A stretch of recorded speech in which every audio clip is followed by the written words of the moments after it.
This is an informative and entertaining video. Although it is common to see armed people for the recreation of the content, we do not approve or promote any illegal act or violence.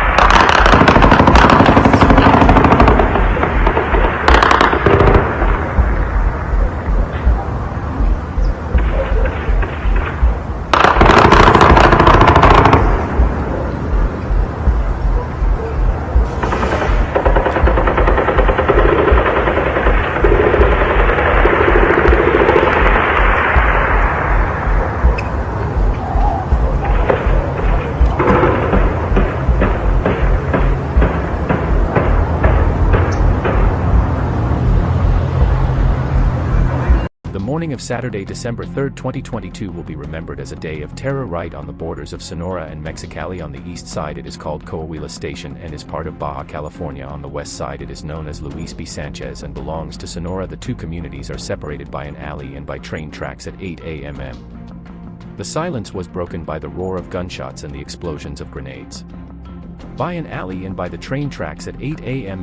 the silence was broken by the roar of gunfire and the explosions of grenades. The bursts of shrapnel went through armored windows and marble doors while the inhabitants took refuge. Terrified cells belonging to the same cartel were hitting each other with everything. No one was there.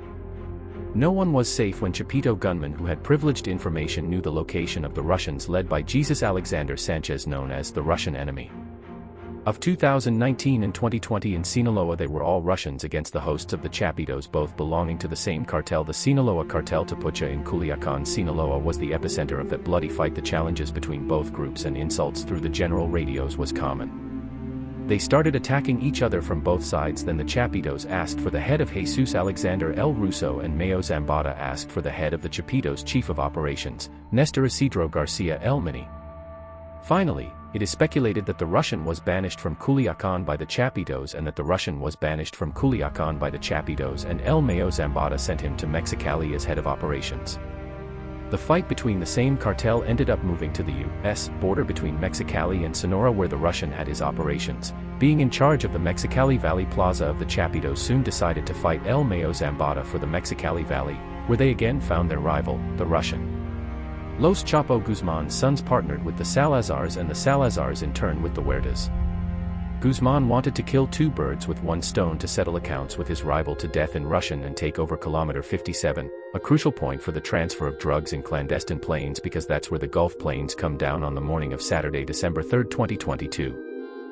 The incursion to the Russians' land provoked a violent confrontation. A convoy of at least 25 to 30 trucks of the Commando X La Chapiza tactical group burst into the town of Luis Sanchez in San Luis Rio Colorado, Sonora, where the Russians were settled. The instruction was clear to pick up and execute Jesus Alexander Sanchez Felix the Russian and his operators. The confrontation was fierce and without quarter for more than 2 hours. Luis Sanchez's quiet town was paralyzed by the violence unleashed in its streets. The exchange of gunfire and the explosion of grenades echoed throughout the town, causing havoc in the infrastructure and leaving a trail of bullets and shells on every corner.